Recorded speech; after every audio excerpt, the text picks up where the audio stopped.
रुद्र संहिता पंचम युद्धखंड। तारक पुत्र तारकाश, विद्युन्माली और कमलाक्ष की तपस्या। ब्रह्मा द्वारा उन्हें वर प्रदान, मय द्वारा उनके लिए 3 पुरों का निर्माण और उनकी सजावट शोभा का वर्णन।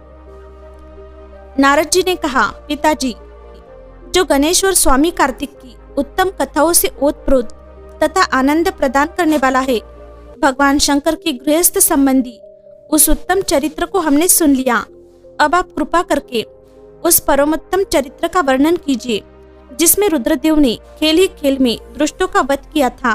महान वीर्यशाली भगवान शंकर ने देवद्रोहियों के 3 नगरों को एक ही साथ एक ही बाण से किस कारण एवं कैसे भस्म कर डाला था।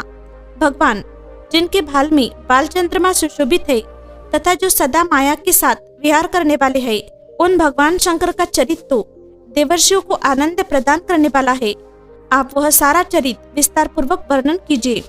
ब्रह्मा जी बोले, ऋषि श्रेष्ठ, पहले किसी समय व्यास ने सनत कुमार से ऐसा ही प्रश्न किया था। उस समय सनत कुमार ने जो कुछ उत्तर दिया था वही मैं वर्णन करता हूँ। उस समय सनत कुमार ने कहा था, महाबुद्धिमान व्यास जी, विश्व का संहार करने वाले चंद्रमौली शिव ने जिस प्रकार एक ही बाण से त्रिपुर को भस्म किया था, वह चरित्र कहता हूँ, सुनो। मुनीश्वर, जब शिव कुमार स्कंद ने तारकासुर को मार डाला तब उसके 3 पुत्रों को महान संताप हुआ। उनमें से तारकाक्ष सबसे ज्येष्ठ था, विद्युन्माली मझला था और छोटे का नाम कमलाक्ष था। उन तीनों में समान बल था। वे जितेंद्रिय, सदा कार्य के लिए उद्यत, संयमी, सत्यवादी, दृढ़ चित्त, महान वीर और देवों से द्रोह करने वाले थे। उन तीनों ने सभी उत्तमोत्तम एवं मनोहर भोगों का परित्याग करके मेरु पर्वत की एक कंदरा में जाकर परम अद्भुत तपस्या आरंभ की। वहाँ उन्होंने हजारों वर्षों तक ब्रह्मा जी की प्रसन्नता के लिए अत्यंत उग्र तप किया। तब सुर और असुरों के गुरु महायशस्वी ब्रह्मा जी उनकी तपस्या से अत्यंत संतुष्ट होकर उन्हें वर देने के लिए प्रकट हुए। ब्रह्मा जी ने कहा, महादैत्यो, मैं तुम लोगों के तप से प्रसन्न हो गया हूँ। अंततः तुम्हारी कामना के अनुसार तुम्हें सभी वर प्रदान करूंगा। देवद्रोहियों, मैं सबकी तपस्या के फलदाता और सर्वदा सब कुछ करने में समर्थ हूँ। अंततः बताओ, तुम लोगों ने इतना घोर तप किस लिए किया है? सनत कुमार जी कहते हैं, मुनि, ब्रह्मा जी की वह बात सुनकर उन सब ने अंजलि बांधकर पितामह के चरणों में प्रणिपात किया और फिर धीरे धीरे अपने मन की बात कहना आरंभ किया। दैत्य बोले, देवेश, यदि आप हम पर प्रसन्न है और हमें वर देना चाहते हैं तो यह वर दीजिए कि समस्त प्राणियों में हम सबके लिए अवध हो जाए। जगन्नाथ, आप हमें स्थिर कर दे और हमारे जरा रोग आदि सभी शत्रु नष्ट हो जाए तथा कभी भी मृत्यु हमारे समीप न फटके। हम लोगों का ऐसा विचार है कि हम लोग अजर अमर हो जाए और त्रिलोकी में अन्य सभी प्राणियों को मौत के घाट उतारते रहे, क्योंकि ब्राह्मण यदि 5 ही दिनों में काल के गाल में चला जाना निश्चित ही है तो अतुल लक्ष्मी, उत्तमोत्तम नगर, अन्यान्य भोग सामग्री, उत्कृष्ट पद और ऐश्वर्य से क्या प्रयोजन है? मेरे विचार से तो उस प्राणी के लिए ये सभी व्यर्थ है। सनत कुमार जी कहते हैं, महर्षि, उन तपस्वी दैत्यों की यह बात सुनकर ब्रह्मा अपने स्वामी गिरिशाई भगवान शंकर का ध्यान करके बोले। ब्रह्मा जी ने कहा, असुरो, अमरत्व सभी को नहीं मिल सकता। अंततः तुम लोग अपना यह विचार छोड़ दो। इसके अतिरिक्त अन्य कोई वर जो तुम्हें रुचता हो मांग लो, क्योंकि दैत्यो, इस भूतल पर जहाँ कहीं भी जो प्राणी जन्मा है अथवा जन्म लेगा वह जगत में अजर अमर नहीं हो सकता। इसलिए पाप रहित असुरो, तुम लोग स्वयं अपनी बुद्धि से विचार कर मृत्यु की वंचना करते हुए कोई ऐसा दुर्लभ एवं दुस्साध्य वर मांग लो जो देवता और असुरों के लिए अशक्य हो। उस प्रसंग में तुम लोग अपने बल का आश्रय लेकर पृथक पृथक अपने मरण में किसी हेतु को मांग लो जिससे तुम्हारी रक्षा हो जाए और मृत्यु तुम्हें वरण न कर सके। सनत कुमार जी कहते हैं, महर्षि, ब्रह्मा जी के ऐसे वचन सुनकर वे 2 घड़ी तक ध्यानस्थ हो गए। फिर कुछ सोच विचार कर सर्वलोक पितामह ब्रह्मा जी से बोले। दैत्यों ने कहा, भगवान, यद्यपि हम लोग प्रबल पराक्रमी है तथापि हमारे पास कोई ऐसा घर नहीं है जहाँ हम शत्रुओं से सुरक्षित रहकर सुखपूर्वक निवास कर सके। अंततः आप हमारे लिए ऐसे 3 नगरों का निर्माण करा दीजिए जो अत्यंत अद्भुत और संपूर्ण संपत्तियों से संपन्न हो तथा देवता जिनका प्रदर्शन न कर सके। लोकेश, आप तो जगत गुरु है, हम लोग आपकी कृपा से ऐसे तीनों पुरों में अधिष्ठित होकर इस पृथ्वी पर विचरण करेंगे। इसी बीच तारकाश ने कहा कि विश्वकर्मा, मेरे लिए जिस नगर का निर्माण करे वह स्वर्णमय हो और देवता भी उसका भेदन न कर सके। तत्पश्चात कमलाक्ष ने चांदी के बने हुए अत्यंत विशाल नगर की याचना की और विद्युन्माली ने प्रसन्न होकर वज्र के समान कठोर लोहे का बना हुआ बड़ा नगर मांगा। ब्राह्मण, ये तीनों पुर मध्याह्न के समय अभिजीत मुहूर्त में चंद्रमा के पुष्प नक्षत्र पर स्थित होने पर एक स्थान पर मिला करे और आकाश में नीले बादलों पर स्थित होकर ये क्रमशः एक के ऊपर एक रहते हुए लोगों की दृष्टि से ओझल रहे। फिर पुष्करावत नामक काल मेघों की वर्षा करते समय 1 सहस्त्र वर्ष के बाद ये तीनों नगर परस्पर मिले और एक ही भाव को प्राप्त हो, अन्यथा नहीं। उस समय कृतिवासा भगवान शंकर, जो वैर भाव से रहित, सर्वदेवमय और सबके देव है, लीला पूर्वक संपूर्ण सामग्रियों से युक्त एक असंभव रथ पर बैठकर एक अनोखे बाण से हमारे पुरों का भेदन करे। किंतु भगवान शंकर सदा हम लोगों के वंदनीय, पूज्य और अभिवादन के पात्र है, अंततः वे हम लोगों को कैसे भस्म करेंगे? मन में ऐसी धारणा करके हम ऐसे दुर्लभ वर को मांग रहे हैं। सनत कुमार जी कहते हैं, व्यास जी, उन दैत्यों का कथन सुनकर सृष्टिकर्ता लोक पितामह ब्रह्मा ने शिव जी का स्मरण करके उनसे कहा कि अच्छा ऐसा ही होगा। फिर मय को भी आज्ञा देते हुए उन्होंने कहा, हे मय, तुम सोने, चांदी और लोहे के 3 नगर बना दो। जो मय को आदेश देकर ब्रह्मा जी उन तारक पुत्रों को देखते देखते अपने धाम स्वर्ग को चले गए। तदनंतर धैर्यशाली मय ने अपने तपोबल से नगरों का निर्माण करना आरंभ किया। उसने तारकाश के लिए स्वर्णमय, कमलाक्ष के लिए रजतमय और विद्युतमाली के लिए लोहमय, जो 3 प्रकार के उत्तम दुर्ग तैयार किए। वे पूर्व क्रमशः स्वर्ग, अंतरिक्ष और भूतल पर निर्मित हुए थे। असुरों के हित में तत्पर रहने वाला मय इन तीनों पुरों को तारकाश आदि असुरों के हवाले करके स्वयं भी उसी में प्रवेश कर गया। इस प्रकार उन तीनों पुरों को पाकर महान बल पराक्रम से संपन्न वे तारकासुर के लड़के उनमें प्रविष्ट हुए और समस्त भोगों का उपभोग करने लगे। वे नगर कल्पवृक्षों से व्याप्त तथा हाथी घोड़ों से संपन्न थे। उनमें मणि निर्मित जालियों से आच्छादित बहुतेरे महल बने हुए थे। वे पद्मराग के बने हुए एवं सूर्यमंडल के समान चमकीले विमानों से, जिनमें चारों ओर दरवाजे लगे थे, शोभायमान थे। कैलाश शिखर के समान ऊंचे तथा चंद्रमा के समान उज्जवल दिव्य प्रासादों तथा गोपुरों से उनकी अद्भुत शोभा हो रही थी। वे अप्सराओं, गंधर्वों, सिद्धों तथा चारणों से खचाखच भरे थे। प्रत्येक महल में शिवालय तथा अग्निहोत्रशाला की प्रतिष्ठा हुई थी। उनमें शिव भक्ति परायण शास्त्रज्ञ ब्राह्मण सदा निवास करते थे। वे बावली, कूप, तालाब और बड़े बड़े तैलयों से तथा समूह के समूह स्वर्ग से च्युत हुए वृक्षों से युक्त उद्यानों और वनों में सुशोभित थे। बड़ी बड़ी नदों और छोटी छोटी सरिताओं से, जिनमें कमल खिले हुए थे, उनकी शोभा और बढ़ गई थी। उनमें संपूर्ण कामनाओं को पूर्ण करने वाले अनेकों फलों के भार से लदे हुए वृक्ष लगे थे, जिनमें वे नगर विशेष मनोहर लगते थे। वे झुंड के झुंड मदमत्त गजराजों से, सुंदर सुंदर घोड़ों से, नाना प्रकार के आकार प्रकार वाले रथों एवं शिबिकाओं से अलंकृत थे। उनमें समयानुसार पृथक पृथक क्रीड़ास्थल बने थे और वेदाध्ययन की पाठशालाएं भी भिन्न भिन्न निर्मित हुई थी। वे पापी पुरुष के लिए मन वाणी से भी अगोचर थे। उन्हें सदाचारी पुण्यशील महात्मा ही देख सकते थे। पति सेवा पारायण तथा कुधर्म से विमुख रहने वाली पतिव्रता नारियों ने उन नगरों के उत्तम स्थलों को सर्वत्र पवित्र कर रखा था। उनमें महाभाग शूरवीर, दैत्य और श्रुति स्मृति के अर्थ के तत्वज्ञ एवं स्वधर्म परायण ब्राह्मण अपनी स्त्रियों तथा पुत्रों के साथ निवास करते थे। उनमें मय द्वारा सुरक्षित ऐसे सुदृढ़ पराक्रमी वीर भरे हुए थे, जिनके केश नील कमल के समान नीले और घुंघराले थे। वे सभी सुशिक्षित थे, जिससे उनमें सदा युद्ध की लालसा भी भरी रहती थी। वे बड़े बड़े समरोह से प्रेम करने वाले थे। ब्रह्मा और शिव का पूजन करने से उनके पराक्रम विशुद्ध थे। वे सूर्य, मरुदगण और महेंद्र के समान बलि थे और देवताओं के मंथन करने वाले थे। वेदों, शास्त्रों और पुराणों में जिन जिन धर्मों का वर्णन किया गया है, वे सभी धर्म और शिव के प्रेमी देवता वहाँ चारों ओर व्याप्त थे। उन नगरों में प्रवेश करके वह दैत्य सदा शिव भक्ति निरत होकर सारे त्रिलोकी को बाधित करके विशाल राज्य का उपभोग करने लगे। मुनि इस प्रकार वहां निवास करने वाले उन पुण्यात्माओं के सुख एवं प्रीतिपूर्वक उत्तम राज्य का पालन करते हुए बहुत लंबा काल व्यतीत हो गया। तारक पुत्रों के प्रभाव से संतप्त हुए देवों की ब्रह्मा के पास करुण पुकार, ब्रह्मा का उन्हें शिव के पास भेजना, शिव की आज्ञा से देवों का विष्णु की शरण में जाना और विष्णु का उन दैत्यों को मोहित करके उन्हें आचार भ्रष्ट करना। सनत कुमार जी कहते हैं, महर्षि, तदनंतर तारक पुत्रों के प्रभाव से दग्ध हुए इंद्र आदि सभी देवता दुखी हो परस्पर सलाह करके ब्रह्मा जी की शरण में गए। वह संपूर्ण देवताओं ने दीन होकर प्रेम पूर्वक पितामह को प्रणाम किया और अवसर देखकर उनसे अपना दुखड़ा सुनाते हुए कहा। देवता बोले, धात, त्रिपुरों के स्वामी तारक पुत्रों ने तथा मयासुर ने समस्त स्वर्गवासियों को संतप्त कर दिया है। ब्रह्मन, इसलिए हम लोग दुखी होकर आपकी शरण में आए हैं।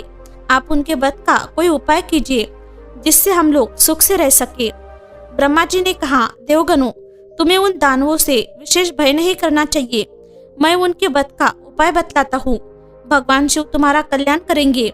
मैंने मन ही मन इन दैत्यों को बढ़ाया है। अंततः मेरे हाथों इनका वध होना उचित नहीं। साथ ही त्रिपुर में इनका पुण्य भी वृद्धिगत होता रहेगा। अंततः इंद्र सहित सभी देवता शिव जी से प्रार्थना करें। वे सर्वाधीश यदि प्रसन्न हो जाएंगे तो वे ही तुम लोगों का कार्य पूर्ण करेंगे। सनत कुमार जी कहते हैं, व्यास जी, ब्रह्मा जी की यह वाणी सुनकर इंद्र सहित सभी देवता दुखी हो उस स्थान पर गए जहाँ वृषभध्वज शिव आसीन थे। तब उन सब ने अंजलि बांधकर देवेश्वर शिव को भक्ति पूर्वक प्रणाम किया और कंधा झुकाकर लोकों के कल्याणकर्ता शंकर का स्तवन किया। मुनि इस प्रकार नाना प्रकार के दिव्य स्तोत्रों द्वारा त्रिशूलधारी परमेश्वर की स्तुति करके स्वार्थ साधन में निपुण इंद्र आदि देवताओं ने दीन भाव से कंधा झुकाते हुए हाथ जोड़कर प्रस्तुत स्वार्थ को निवेदन करना आरंभ किया। देवताओं ने कहा, महादेव, तारक के पुत्र तीनों भाइयों ने मिलकर इंद्र सहित समस्त देवताओं को परास्त कर दिया है। भगवान, उन्होंने त्रिलोकी को तथा मुनीश्वरों को अपने अधीन कर लिया है और संपूर्ण सिद्ध स्थानों को नष्ट भ्रष्ट करके सारे जगत को उत्पीड़ित कर रखा है। वे दारुण दैत्य समस्त यज्ञ भोगों को स्वयं ग्रहण करते हैं। उन्होंने ऋषि धर्म का निवारण करके अधर्म का विस्तार कर रखा है। शंकर निश्चय ही वे तारक पुत्र समस्त प्राणियों के लिए अवध है, इसलिए वे स्वेच्छानुसार सभी कार्य करते रहते हैं। प्रभु, ये त्रिपुर निवासी दारुण दैत्य जब तक जगत का विनाश न कर डाले उसके पहले ही आप किसी ऐसी नीति का विधान करें जिससे इसकी रक्षा हो सके। सनत कुमार जी कहते हैं, मुने, भाषण करते हुए उन स्वर्गवासी इंद्रादि देवों की बात सुनकर शिवजी उत्तर देते हुए बोले। शिवजी ने कहा, देवगण, इस समय वे त्रिपुराधीश महान पुण्य कर्मों में लगे हुए हैं और ऐसा नियम है कि जो पुण्यात्मा हो उस पर विद्वानों को किसी भी प्रकार प्रहार नहीं करना चाहिए। मैं देवताओं के सारे महान कष्टों को जानता हूँ, फिर भी वे दैत्य बड़े प्रबल है। अंततः देवता और असुर मिलकर भी उनका वध नहीं कर सकते। वे तारक पुत्र सबके सब पुण्य संपन्न है, इसलिए उन सभी त्रिपुरवासियों का वध दुस्साध्य है। यद्यपि मैं रणकर्कश हूँ, तथापि जानबूझकर मैं मित्रद्रोह कैसे कर सकता हूँ? क्योंकि पहले किसी समय ब्रह्मा जी ने कहा था कि मित्रद्रोह से बढ़कर दूसरा कोई बड़ा पाप नहीं है। सत्पुरुषों ने ब्रह्म हत्यारे, शराबी, चोर तथा व्रतभंग करने वाले के लिए प्रायश्चित का विधान किया है, परंतु कृतज्ञ के उद्धार का कोई उपाय नहीं है। देवताओं, तुम लोग भी तो धर्मज्ञ हो, अंतः धर्म दृष्टि से विचार कर तुम ही बताओ कि जब वे दैत्य मेरे भक्त है तब मैं उन्हें कैसे मार सकता हूँ। इसलिए अमर हो, जब तक वे दैत्य मेरी भक्ति में तत्पर है तब तक उनका वध असंभव है। तथापि तुम लोग विष्णु के पास जाकर उनसे यह कारण निवेदन करो। तदनंतर देवगण भगवान विष्णु के समीप गए और उनके द्वारा ऐसी व्यवस्था की गई कि जिससे वे असुर शैव सनातन धर्म से विमुख होकर सर्वथा अनाचार पारायण हो गए। वैदिक धर्म का नाश होने से वह स्त्रियों ने पतिव्रत धर्म छोड़ दिया, पुरुष इंद्रियों के वश हो गए। यो स्त्री पुरुष सभी दुराचारी हो गए। देवाराधन, श्राद्ध, यज्ञ, व्रत, तीर्थ, शिव, विष्णु, सूर्य, गणेश आदि का पूजन, स्नान दान आदि सभी शुभ आचरण नष्ट हो गए। तब माया तथा अलक्ष्मी उन पुरों में जा बसी। तब से प्राप्त लक्ष्मी वहां से चली गई। इस प्रकार वह अधर्म का विस्तार हो गया। मुनि तब शिव इच्छा से भाइयों सहित उस दैत्यराज की तथा मय की भी शक्ति कुंठित हो गई। देवों का शिवजी के पास जाकर उनका स्तवन करना, शिवजी के त्रिपुर वध के लिए उद्यत न होने पर ब्रह्मा और विष्णु का उन्हें समझाना, विष्णु के बतलाए हुए शिव मंत्र का देवों द्वारा तथा विष्णु द्वारा जप, शिवजी की प्रसन्नता और उनके लिए विश्वकर्मा द्वारा सर्वदेवमय रथ का निर्माण।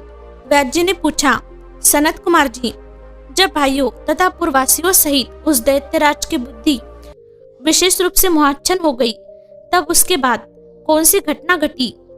विभो, वह सारा वृत्तांत वर्णन कीजिए। सनत कुमार जी ने कहा, महर्षि, जब तीनों पुरों की पूर्वोक्त दशा हो गई, दैत्यों ने शिवार्चन का परित्याग कर दिया, संपूर्ण स्त्री धर्म नष्ट हो गया और चारों ओर दुराचार फैल गया, तब भगवान विष्णु और ब्रह्मा के साथ सब देवता कैलाश पर्वत पर गए और सुंदर शब्दों में शिव की स्तुति करने लगे। महेश्वर देव, आप परमोत्कृष्ट आत्मबल से संपन्न है। आप ही सृष्टि के कर्ता ब्रह्मा, पालक विष्णु और संहारता रुद्र है। परब्रह्म स्वरूप आपको नमस्कार है। यो महादेव जी का स्तवन करके देवों ने उन्हें साष्टांग प्रणाम किया।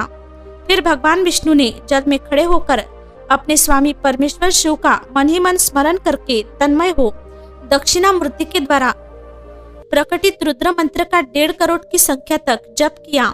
तब तक सभी देवता उन महेश्वर में मन लगाकर यो उनकी स्तुति करते रहे।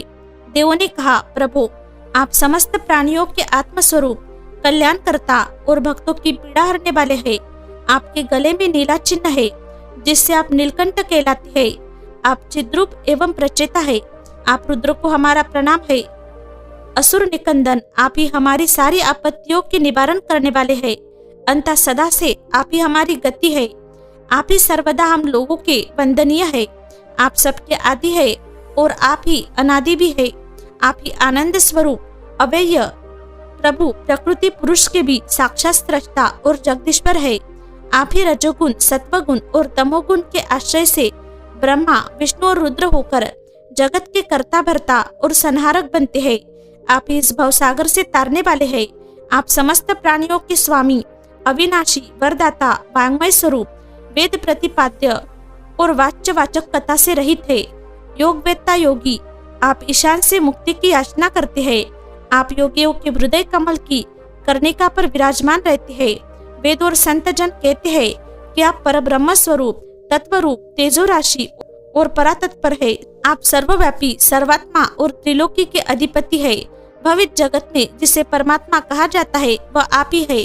जगत गुरु, इस जगत में जिसे देखने, सुनने, स्तवन करने तथा जानने योग्य बताया जाता है और जो अणु से भी सूक्ष्म तथा महान से भी महान है वह आप ही है। आप चारों ओर हाथ, पैर, नेत्र, सिर, मुंह, कान और नाक वाले हैं। अंत आपको चारों ओर से नमस्कार है। सर्वव्यापी, आप सर्वज्ञ, सर्वेश्वर, अनावृत और विश्वरूप है। आप विश्वरूप को सब ओर से अभिवादन है। आप सर्वेश्वर, भवाध्यक्ष, सत्यमय, कल्याणकर्ता, अनूपमय और करोड़ों सूर्यों के समान प्रभावशाली है। आपको हम चारों ओर से दंडवत प्रणाम करते हैं। विश्वाराध्य, आदि अंत शून्य, 26वें तत्व, नियम कर रहित तथा समस्त प्राणियों को अपने अपने कार्य में प्रवृत्त करने वाले आपको हमारा सब ओर से प्रणाम है। आप प्रकृति के भी प्रवर्तक, सबके प्रतितामह और समस्त शरीरों में व्याप्त है। आप परमेश्वर को हमारा नमस्कार है। श्रुतियों तथा श्रुति तत्वों के ज्ञाता, विज्ञजन, आपको वरदायक, समस्त भूतों में निवास करने वाला स्वयंभू और श्रुति तत्वज्ञ बतलाते हैं। नाथ, आपने जगत में अनेकों ऐसे कार्य किए हैं जो हमारी समझ से परे है। इसलिए देवता, असुर, ब्राह्मण और अनन्य स्थावर जंगन भी आपकी स्तुति करते हैं। शंभु, त्रिपुरवासी दैत्यों ने हमें प्राय नष्ट सा कर डाला है। अंत आप शीघ्र ही उन असुरों का विनाश करके हमारी रक्षा कीजिए, क्योंकि देव वल्लभ, हम देवों के एकमात्र आप ही गति है। परमेश्वर, इस समय वे आपकी माया से मोहित हो गए हैं। अंत प्रभु, वे भगवान विष्णु द्वारा बताई हुई युक्ति के चक्र में फंसकर सारा धर्म कर्म छोड़ बैठे हैं। भक्त वत्सल, हमारे सौभाग्यवश इस समय उन दैत्यों ने संपूर्ण धर्मों का परित्याग कर दिया है और नास्तिक शास्त्र का आश्रय ले रखा है। शरणदाता, आप सदा से देवताओं का कार्य करते आए हैं, इसलिए आज भी हम लोग आपके शरणापन्न हुए हैं। अब आपकी जैसी इच्छा हो वैसा कीजिए। सनत कुमार जी कहते हैं, मुनिवर इस प्रकार महेश्वर का स्तवन करके देवगण दीन भाव से अंजलि बांधकर सामने खड़े हो गए। उस समय उनके मस्तक झुके हुए थे। इस प्रकार जब सुरेंद्र आदि देवों ने महेश्वर की स्तुति की और विष्णु ने ईशान संबंधी मंत्र का जप किया, तब सर्वेश्वर भगवान शिव प्रसन्न हो गए और ऋषभ पर सवार हो वही प्रकट हो गए। उस समय पार्वती पति शिव का मन प्रसन्न था। उन्होंने नंदीश्वर की पीठ से उतरकर विष्णु का आलिंगन किया और फिर वे नंदी पर हाथ टेककर खड़े हो गए और संपूर्ण देवताओं की ओर कृपा भरी दृष्टि से देखकर गंभीर वाणी में श्रीहरि से बोले। शिवजी ने कहा, देवश्रेष्ठ, उन अधर्मनिष्ठ दैत्यों के तीनों पुरों को मैं नष्ट कर डालूंगा, इसमें संशय नहीं है। परंतु वे महादैत्य मेरे भक्त थे और उनका मन सुदृढ़ रूप से मुझ में लगा रहता था। अंततः यद्यपि इस समय उन्होंने व्याजवश उत्तम धर्म का परित्याग कर दिया है, तथापि क्या वे मेरे ही द्वारा मारने योग्य है? इसलिए जिन्होंने त्रिपुरवासी सारे दैत्यों को धर्म भ्रष्ट करके मेरी भक्ति से विमुख कर दिया है, वे विष्णु अथवा अन्य कोई भी उन्हें क्यों नहीं मारते? मुनीश्वर, शंभु के ये वचन सुनकर उन समस्त देवताओं का तथा श्रीहरि का भी मन उदास हो गया। जब सृष्टिकर्ता ब्रह्मा ने देखा कि देवताओं और विष्णु के मुख पर उदासी छा गई है, तब उन्होंने हाथ जोड़कर शंभु से कहना आरंभ किया। ब्रह्मा जी बोले, परमेश्वर, आप योगवेत्ताओं में श्रेष्ठ परब्रह्म तथा सदा से देवों ऋषियों की रक्षा में तत्पर है। अंतः पाप आपका स्पर्श नहीं कर सकता, साथ ही आपके आदेश से ही तो उन्हें मोह में डाला गया है। इसके प्रेरक तो आप ही है। इस समय अवश्य ही उन्होंने अपने धर्म का परित्याग कर दिया है और वे आपकी भक्ति से विमुख हो गए हैं। तथापि आपके सिवा दूसरा कोई उनका वध नहीं कर सकता। देव और ऋषियों के प्राण रक्षक महादेव, साधुओं की रक्षा के लिए आपके द्वारा उन म्लेच्छों का वध उचित है। आप तो राजा है, अंतः राजा को धर्मानुसार पापियों का वध करने से पाप नहीं लगता। इसलिए इस कांटे को उखाड़कर साधु ब्राह्मणों की रक्षा कीजिए। राजा यदि अपने राज्य तथा सर्वलोकाधिपत्य को स्थिर रखना चाहता हो, तो उसे अपने राज्य में एवं अन्यत्र भी ऐसा ही व्यवहार करना चाहिए। इसलिए आप देवगणों की रक्षा के लिए उद्यत हो जाइए, विलंब मत कीजिए। देव देवेश, बड़े बड़े मुनीश्वर, यज्ञ संपूर्ण वेद शास्त्र मय और विष्णु भी निश्चय ही आपकी प्रजा है। प्रभु, आप देवताओं के सार्वभौम सम्राट है। ये श्रीहरि आदि देवगण तथा सारा जगत आपका ही कुटुंब है। अजन्मा देव श्रीहरि आपके युवराज है और मैं ब्रह्मा आपका पुरोहित हूँ तथा आपकी आज्ञा का पालन करने वाले शुक्र राजकार्य संभालने वाले मंत्री है। सर्वेश अन्य देवता भी आपके शासन के नियंत्रण में रहकर सदा अपने अपने कार्य में तत्पर रहते हैं। यह बिल्कुल सत्य है। सनत कुमार जी कहते हैं, व्यास जी, ब्रह्मा की यह बात सुनकर सुरपालक महेश्वर शिव का मन प्रसन्न हो गया। तब उन्होंने ब्रह्मा जी से कहा। शिव जी बोले, ब्रह्मन, यदि आप मुझे देवताओं का सम्राट बतला रहे हैं, तो मेरे पास उस पद के योग्य कोई ऐसी सामग्री तो है नहीं जिससे मैं उस पद को ग्रहण कर सकूं, क्योंकि न तो मेरे पास कोई महान दिव्य रथ है और न उसके उपयुक्त सारथी है और न संग्राम में विजय दिलाने वाले वैसे धनुष्बाण ही है कि जिन्हें लेकर मैं मनोयोग पूर्वक संग्राम में उन प्रबल दैत्यों का वध कर सकूं। यो कहकर वे चुप हो गए। परंतु शिवजी को शीघ्र प्रस्तुत होते न देखकर समस्त देवता, कश्यप आदि ऋषि अत्यंत व्याकुल तथा दुखी हो गए। तब भगवान हरि ने उनसे कहा। भगवान विष्णु बोले, देवो तथा मुनियों, तुम लोग क्यों दुखी हो रहे हो? तुम्हें अपने सारे दुखों का परित्याग कर देना चाहिए। अब तुम सब लोग आदर पूर्वक मेरी बात सुनो। देवगण, तुम्हें लोग विचार करो कि महान पुरुषों की आराधना सुख साध्य नहीं होती। मैंने ऐसा सुना है कि महद आराधन में पहले महान कष्ट झेलना पड़ता है। पीछे भक्त की दृष्टता देखकर इष्टदेव अवश्य प्रसन्न होते हैं, परंतु शिव तो समस्त गणों के अध्यक्ष तथा परमेश्वर है। ये तो आशुतोष ही ठहरे। अंतः पहले ओम का उच्चारण करके फिर नमा का प्रयोग करे, फिर शिवाय कहकर 2 बार शुभम का उच्चारण करे, उसके बाद 2 बार कुरु का प्रयोग करके फिर शिवाय नमः ओम जोड़ दे। ऐसा करने से ओम नमः शिवाय, शुभम शुभम, कुरु कुरु शिवाय नमः ओम, यह मंत्र बनता है। बुद्धि विशारदो, यदि तुम लोग शिव की प्रसन्नता के लिए इस मंत्र का पुनः 1 करोड़ जप करोगे तो शिवजी अवश्य तुम्हारा कार्य पूर्ण करेंगे। मुनि, प्रभावशाली श्री हरि ने जब यो कहा, तब सभी देवता पुनः शिव आराधना में लग गए। तत्पश्चात श्री हरि भी देवों तथा मुनियों के कार्य की सिद्धि के हेतु शिव में मन लगाकर विशेष रूप से विधि पूर्वक जप में तत्पर हो गए। मुनि श्रेष्ठ, इधर देवगण धैर्य संपन्न हो बारंबार शिव शिव यो उच्चारण करते हुए 1 करोड़ जप करके सामने खड़े हो गए।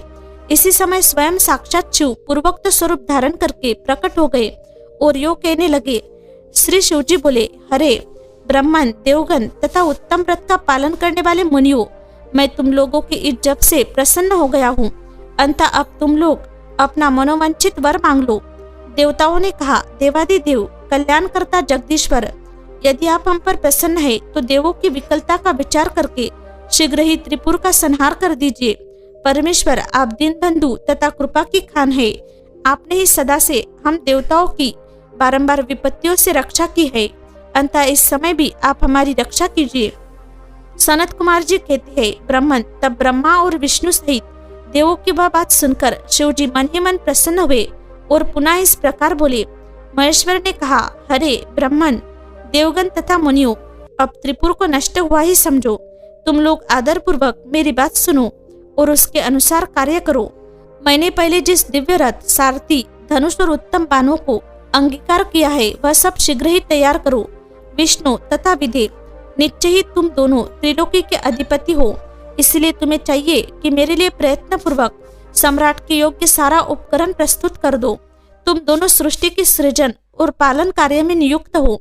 अंततः त्रिपुर को नष्ट हुआ समझकर देवताओं की सहायता के लिए यह कार्य अवश्य करो। यह शुभ मंत्र जिसका तुम लोगों ने जप किया है महान पुण्यमय तथा मुझे प्रसन्न करने वाला है। यह भुक्ति मुक्ति का दाता, संपूर्ण कामनाओं का पूरक और शिव भक्तों के लिए आनंदप्रद है। यह स्वर्गकामी पुरुषों के लिए धन, यश और आयु की वृद्धि कराने वाला है। यह निष्काम के लिए मोक्ष तथा साधन करने वाले पुरुष के लिए भुक्ति मुक्ति का साधक है। जो मनुष्य पवित्र होकर सदा इस मंत्र का कीर्तन करता है, सुनता है अथवा दूसरों को सुनाता है, उसकी सारी अभिलाषाएं पूर्ण हो जाती है। सनत कुमार जी कहते हैं, मुनि, परमात्मा शिव की यह बात सुनकर सभी देवता परम प्रसन्न हुए और ब्रह्मा तथा विष्णु को तो विशेष आनंद प्राप्त हुआ। उस समय विश्वकर्मा ने शिव के आज्ञानुसार विश्व के हित के लिए एक सर्वदेवमय तथा परम शोभन दिव्य रथ का निर्माण किया। सर्वदेवमय रथ का वर्णन, शिवजी का उस रथ पर चढ़कर युद्ध के लिए प्रस्थान, उनका पशुपति नाम पड़ने का कारण, शिवजी द्वारा गणेश का पूजन और त्रिपुरदाह मैदानवन का त्रिपुर से जीवित बच निकलना। वैद्य जी ने कहा, शैव प्रवर सनत कुमार जी, आपकी बुद्धि बड़ी उत्तम है। आप सर्वज्ञ है। तात, आपने परमेश्वर शिव की जो कथा सुनाई है वह अत्यंत अद्भुत है। अब बुद्धिमान विश्वकर्मा ने शिवजी के लिए जिस देवमय एवं परमोत्कृष्ट दिव्य रथ का निर्माण किया था उसका वर्णन कीजिए। सूत जी कहते हैं, मुनि, वैद्य जी की यह बात सुनकर मुनीश्वर सनत कुमार शिवजी के चरण कमलों का स्मरण करके बोले। सनत कुमार जी ने कहा, महाबुद्धिमान मुनिवर वैद्य जी, मैं शिवजी के पाद पद्यों का स्मरण करके अपनी बुद्धि के अनुसार रथ की निर्माण कथा का वर्णन करता हूँ, सुनो। तदनंतर विश्वकर्मा ने रुद्रदेव के लिए बड़े यत्न से आदर पूर्वक सर्वलोकमय दिव्य रथ की रचना की। वह सर्वसम्मत तथा सर्वभूतमय रथ सुवर्ण का बना हुआ था। उसके दाहिने चक्र में सूर्य और वाम चक्र के चंद्रमा विराजमान थे। दाहिने चक्र में 12 अरे लगे हुए थे, जिनमें 12 सूर्य प्रतिष्ठित थे, और बाया पहिया 16 अरों से युक्त था, जिनमें चंद्रमा की 16 कलाएं विराजमान थी। उत्तम रथ का पालन करने वाले विपेंद्र, अश्विनी आदि सभी 2700 नक्षत्र भी उस वाम चक्र की ही शोभा बढ़ा रहे थे। विप्र श्रेष्ठ, चहुरुतिये उन दोनों पहियों की नेमी बनी। अंतरिक्ष रथ का अग्रभाग हुआ और मंदराचल ने रथ की बैठक का स्थान ग्रहण किया। उदयाचल और अस्तांचल ये दोनों उस रथ के कुबर हुए। महामेरु अधिष्ठान हुआ और शाखा पर्वत उसके आश्रय स्थान हुए। संवत्सर उस रथ का वेग, उत्तरायण और दक्षिणायन दोनों लोहधारक, मुहूर्त बंदुर, रस्सा, कलाएं उसकी किले हुई। काष्ठाएं उसका धोना, नासिकारूप अग्रभाग, शन, अक्षदंड, निमेष, अनुकर्ष, नीचे का काष्ठ और लव ईर्षादंड हुए। द्युलोक इस रथ का वरुद, ऊपरी पर्दा तथा स्वर्ग और मोक्ष ध्वजाएं हुई। अभ्रुमु एरावत की पत्नी और कामधेनु जुए के अंतिम छोर पर स्थित हुए। अव्यक्त प्रकृति उसका ईर्षादंड, बुद्धि नबल अहंकार, कोना और पंच महाभूत उसका बल थे। मुनि श्रेष्ठ इंद्रिया उसे चारों ओर से विभूषित कर रही थी और श्रद्धा उस रथ की चाल थी। उस समय वेदों के 6 अंग ही उसके भूषण और पुराण, न्याय मीमांसा तथा धर्मशास्त्र उपभूषण हुए। संपूर्ण शुभ लक्षणों से युक्त बल संपन्न श्रेष्ठ मंत्र घंटा के स्थानापन्न हुए और वर्ण तथा आश्रम उसके पाद बने। सहस्त्र फनों से सुशोभित शेषनाग बंधन रज्जु हुए और दिशाएं तथा उपदिशाएं उसके पाद बनी। पुष्कर आदि तीर्थों ने रत्न जटित स्वर्णमय पताकाओं का स्थान ग्रहण किया और चारों समुद्र उस रथ के आच्छादन वस्त्र बने। गंगा आदि सभी श्रेष्ठ सरिताओं ने सुंदरी स्त्रियों का रूप धारण किया और समस्त आभूषणों से विभूषित हो हाथ में चावर ले यत्र तत्र स्थित होकर वे रथ की शोभा बढ़ाने लगी। आवह आदि 7 वायुओं ने स्वर्णमय उत्तम सोपान का काम संभाला। लोकालोक पर्वत उसके चारों ओर का उपसोपान और मानस आदि सरोवर उसके सुंदर बाहरी विषम स्थान हुए। सारे वर्षाचल उसके चारों ओर के पास बने और नीचे के लोकों के निवासी उस रथ का तलभाग हुए। देवादिदेव भगवान ब्रह्मा लगान पकड़ने वाले सारथी हुए और ब्रह्मदेवत ओमकार उन ब्रह्मदेव का चाबुक हुआ। अकार ने विशाल छत्र का रूप धारण किया। मंदराचल पार्श्वभाग का दंड हुआ। शैलराज हिमालय धनुष और स्वयं नागराज शेष उसकी प्रत्यंचा बने। श्रुति रूपिणी सरस्वती देवी उस धनुष की घंटा हुई और महातेजस्वी विष्णु बाण तथा अग्नि उस बाण के नोक बने। मुनि चारों वेद उस रथ में जुतने वाले 4 घोड़े कहे गए हैं। इसके बाद शेष बची हुई ज्योतियां उन अश्वों की आभूषण हुई। विशेष उत्पन्न हुई वस्तुओं ने सेना का रूप धारण किया। वायु बाजा बजाने वाले और व्यास आदि मुख्य मुख्य ऋषि वाहवाहक हुए। मुनीश्वर, अधिक कहने से क्या लाभ, मैं संक्षेप में ही बतलाता हूँ कि ब्रह्मांड में जो कुछ वस्तुएं थी वह सब उस रथ में विद्यमान थी।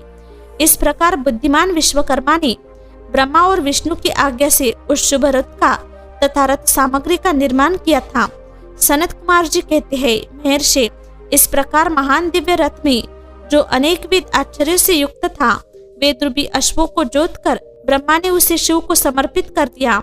शंभु को निवेदित करने के पश्चात जो विष्णु आदि देवों के सम्माननीय एवं त्रिशूल धारण करने वाले हैं, उन देवेश्वर की प्रार्थना करके ब्रह्मा जी उन्हें उस रथ पर चढ़ाने लगे। तब महान ऐश्वर्यशाली सर्वदेवमय शंभु रथ सामग्री से युक्त उस दिव्य रथ पर आरूढ़ हुए। उस समय ऋषि, देवता, गंधर्व, नाग, लोकपाल और ब्रह्मा विष्णु भी उनकी स्तुति कर रहे थे। गान विद्या विशारद अप्सराओं के गण उन्हें घेरे हुए थे। सारथी के स्थान पर ब्रह्मा को देखकर उन वरदायक शंभु की विशेष शोभा हुई। लोक की सारी वस्तुओं से कल्पित उस रथ पर शिवजी चढ़ ही रहे थे कि वेद सम्मत वे घोड़े सिर के बल भूमि पर गिर पड़े। पृथ्वी में भूकंप आ गया। सारे पर्वत डगमगाने लगे। सहसा शेषनाग शिवजी का भार न सह सकने के कारण आतुर हो कांप उठे। तब उसी क्षण भगवान धरनी ने उठकर नंदीश्वर का रूप धारण किया और रथ के नीचे जाकर उसे ऊपर को उठाया, परंतु नंदीश्वर भी रथारूढ़ महेश्वर के उस उत्तम तेज को सहन न कर सके। अंततः उन्होंने तत्काल ही पृथ्वी पर घुटने टेक दिए। तत्पश्चात भगवान ब्रह्मा ने शिवजी की आज्ञा से हाथ में चाबुक ले घोड़ों को उठाकर उस श्रेष्ठ रथ को खड़ा किया। तदनंतर महेश्वर द्वारा अधिष्ठित उस उत्तम रथ में बैठे हुए ब्रह्मा जी ने रथ में जुते हुए मन और वायु के समान वेगशाली वेदमय अश्वों को उन तपस्वी दानवों के आकाश स्थित तीनों पुरों की लक्ष्य करके आगे बढ़ाया। तत्पश्चात लोकों के कल्याणकर्ता भगवान रुद्र देवों की ओर दृष्टिपात करके कहने लगे, सूर्य श्रेष्ठो, यदि तुम लोग देवों तथा अन्य प्राणियों के विषय में पृथक पृथक पशु तत्व की कल्पना करके उन पशुओं का आधिपत्य मुझे प्रदान करोगे, तभी मैं उन असुरों का संहार करूंगा, क्योंकि वे दैत्य श्रेष्ठ तभी मारे जा सकते हैं, अन्यथा उनका वध असंभव है। सनत कुमार जी कहते हैं, मुनि, अगाध बुद्धि संपन्न देवादिदेव भगवान शंकर की यह बात सुनकर सभी देवता पशु तत्व के प्रति सशंकित हो उठे, जिससे उनका मन खिन्न हो गया। तब उनके भाव को समझकर देवदेव अंबिकापति शंभु करुणाद्र हो गए। फिर वे हंसकर उन देवताओं से इस प्रकार बोले। शंभु ने कहा, देवश्रेष्ठो, पशु भाव प्राप्त होने पर भी तुम लोगों का पतन नहीं होगा। मैं उस पशु भाव से विमुक्त होने का उपाय बतलाता हूँ, सुनो और वैसा ही करो। समाहित मन वाले देवताओं, मैं तुम लोगों से सच्ची प्रतिज्ञा करता हूँ कि जो इस दिव्य पाशुपत व्रत का पालन करेगा वह पशु तत्व से मुक्त हो जाएगा। सूर श्रेष्ठों, तुम्हारे अतिरिक्त जो अन्य प्राणी भी मेरे पाशुपत व्रत को करेंगे वे भी निसंदेह पशु तत्व से छूट जाएंगे। जो नैष्ठिक ब्रह्मचर्य का पालन करते हुए 12 वर्ष तक, 6 वर्ष तक अथवा 3 वर्ष तक मेरी सेवा करेगा अथवा कराएगा वह पशु तत्व से विमुख हो जाएगा। इसलिए श्रेष्ठ देवताओं, तुम लोग भी जब इस परमोत्कृष्ट दिव्य व्रत का पालन करोगे तो उसी समय पशु तत्व से मुक्त हो जाओगे। इसमें कुछ भी संचय नहीं है। सनत कुमार जी कहते हैं, महर्षि परमात्मा महेश्वर का वचन सुनकर विष्णु और ब्रह्मा आदि देवताओं ने कहा, तथेति, बहुत अच्छा, ऐसा ही होगा। इसलिए बड़े बड़े देवता तथा असुर भगवान शंकर के पशु बने और पशु तत्व रूपी पाश से विमुक्त करने वाले रुद्र पशुपति हुए। तभी से महेश्वर का पशुपति यह नाम विश्व में विख्यात हो गया। यह नाम समस्त लोकों में कल्याण प्रदान करने वाला है। उस समय संपूर्ण देवता तथा ऋषि हर्षमग्न होकर जय जयकार करने लगे और देवेश्वर ब्रह्मा, विष्णु तथा अन्यान्य प्राणी भी परमानंद मग्न हो गए। उस अवसर पर महात्मा शिव का जैसा रूप प्रकट हुआ था उसका वर्णन सैकड़ों वर्षों में भी नहीं हो सकता।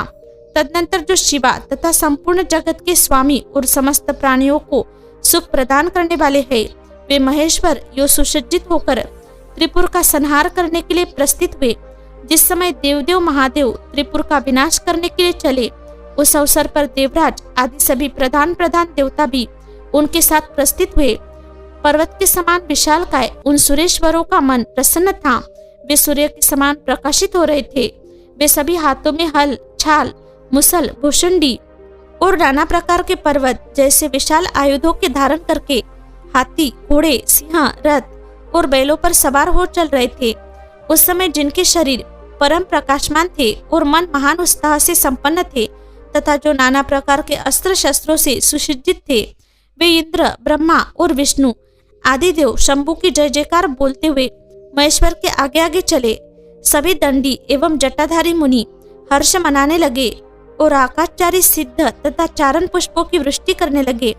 विपेंद्र, त्रिपुर की यात्रा करते समय जितने गणेश्वर शिव जी के साथ थे उनकी गणना करके कौन पार पा सकता है। तथापि मैं कुछ का वर्णन करता हूँ। योगिन समस्त गण राजों से श्रेष्ठ भृंगी गणेश्वर तथा देवगणों से गिरकर विमान पर आरूढ़ हो महेंद्र की भांति त्रिपुर का विनाश करने के लिए चले। उनके साथ साथ केश, विगतवास, महाकेश, महाज्वर, सोमवल्ली, सवर्ण, सोमप, सनक, सोमद्रुक, सूर्यवर्चा, सूर्य प्रेक्षणक, सूर्याक्ष, सूरीनामा, सूर, सुंदर, प्रस्कंद, कुंदर, चंड, कंपन, अतिकंपन, इंद्र, इंद्रजय, यंता, हिमकर, शताक्ष, पंचाक्ष, सहस्त्राक्ष, महोदर, सतीजहु, सतास्म, रंक, कर्पूरपुतन, त्रिशिक, अहंकार, कारक, अजवस्त्र, अष्टवक्त्र, यजवक्त्र, अष्टवक्र, हवनवक्त्र, हयवक्त्र, अर्धवक्र आदि बहुत से अप्रमेय बलशाली वीर गणाध्यक्ष लक्ष्य लक्षण की परवाह न करते हुए महेश्वर को घेर कर चल रहे थे। व्यास जी तदनंतर महादेव शंभु संपूर्ण सामग्रियों सहित उस रथ पर स्थित हो उन सूरद्रोहियों के तीनों पुरों को पूर्णतया दग्ध करने के लिए उद्यत हुए। उन्होंने रथ के शीर्ष स्थान पर स्थित हो उस महान अद्भुत धनुष पर प्रत्यंचा चढ़ाई और उस पर उत्तम बाण का संधान करके वे रोगावेश से होठों को चाटने लगे। फिर धनुष की मुठ को दृढ़ता पूर्वक पकड़कर और दृष्टि में दृष्टि मिलाकर वे वहां अचल भाव से खड़े हो गए। परंतु उनके अंगूठे के अग्रभाग में स्थित होकर गणेश निरंतर पीड़ा ही पहुंचाते रहे, जिससे वे तीनों पुर त्रिशूलधारी शंकर का लक्ष्य नहीं बन सके। तब धनुष बाणधारी मुंजकेश विरूपाक्ष शंकर ने परम शोभन आकाशवाणी सुनी। उस ओम वाणी ने कहा, ऐश्वर्यशाली जगदीश्वर, जब तक आप इन गणेश की अर्चना नहीं कर लेंगे तब तक इन तीनों पुरों का संहार नहीं कर सकेंगे। तब ऐसी बात सुनकर अंधकार सूर के निहंता भगवान शिव ने भद्रकाली को बुलाकर गजानन का पूजन किया।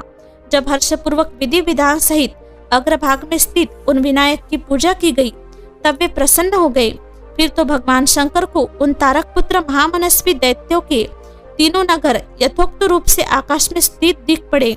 इस विषय में कुछ लोग ऐसा कहते हैं कि जब शिव जी स्वयं स्वतंत्र परब्रह्म सगुण निर्गुण सबके द्वारा अलक्ष्य स्वामी परमात्मा निरंजन पंचदेवमय पंचदेवों के उपास्य और परातत्पर प्रभु है।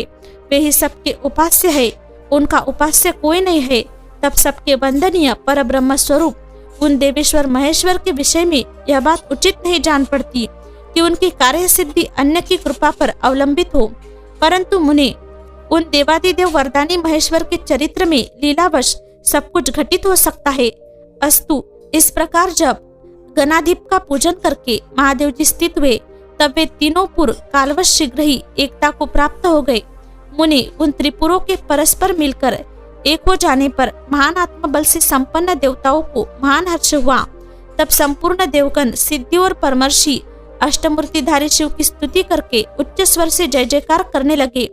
उस समय ब्रह्मा और जगदीश्वर विष्णु ने कहा, महेश्वर तारक के पुत्र उन त्रिपुर निवासी दैत्यों के वध का समय भी आ गया है विभु, इसलिए ये पुर एकता को प्राप्त हो गया है।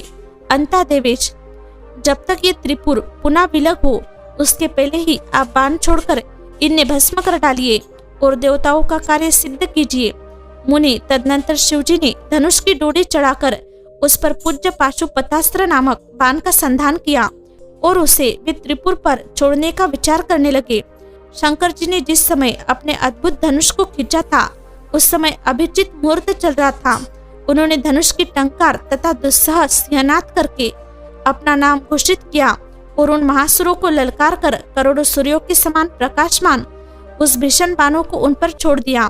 तब जिसके नोक पर अग्निदेव प्रतिष्ठित थे और जो विशेष रूप से पाप का विनाशक तथा विष्णुमय था, उस महान ज्वलल्यमान शीघ्रगामी बाण ने उन त्रिपुर निवासी दैत्यों को दग्ध कर दिया।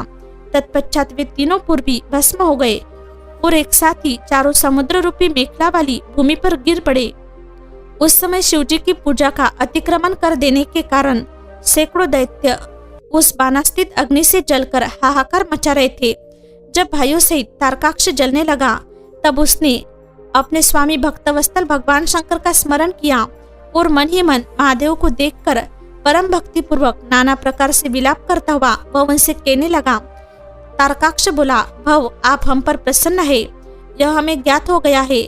इस सत्य के प्रभाव से आप फिर कब भाइयों सहित हमको दग्ध करेंगे। भगवान, जो देवता और असुरों के लिए अप्राप्य है, वह आपके हाथ से मरण रूप दुर्लभ लाभ हमें प्राप्त हो गया। अब जिस जिस योनि में हम जन्म धारण करें, वह हमारी बुद्धि आपकी भक्ति से भावित रहे। मुनि, यो वे दैत्य विलाप कर ही रहे थे कि शिव जी की आज्ञा से उस अग्नि ने उन्हें अद्भुत रीति से जलाकर राख की ढेरी बना दी। वैद्य जी और भी जो बालक और रुद्र दानव थे, वे शिवाज्ञानुसार उस अग्नि द्वारा शीघ्र ही जलकर भस्म हो गए। यहाँ तक कि उन त्रिपुरों में जितनी स्त्रियां और पुरुष थे, वे सब के सब उस अग्नि से उसी प्रकार दग्ध हो गए जैसे कल्पांत में जगत भस्म हो जाता है। उस समय उस भीषण अग्नि से कोई भी स्थावर जंगम बिना जले नहीं बचा, किंतु असुरों का विश्वकर्मा अविनाशी मय बच गया, क्योंकि वह देवों का अविरोधी शंभु के तेज से सुरक्षित और सभक्त था। विपत्ति के अवसर पर भी वह महेश्वर का शरणागत बना रहता था।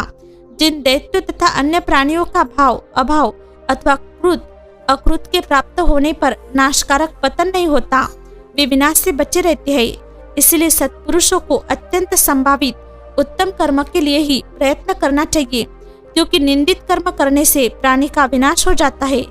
अंतःग्रहित कर्म का आचरण भूलकर भी न करें। उस समय भी जो दैत्य बंधु बांधवों सहित शिव जी की पूजा में तत्पर थे, वे सब के सब शिव पूजा के प्रभाव से दूसरे जन्म में गणों के अधिपति हो गए।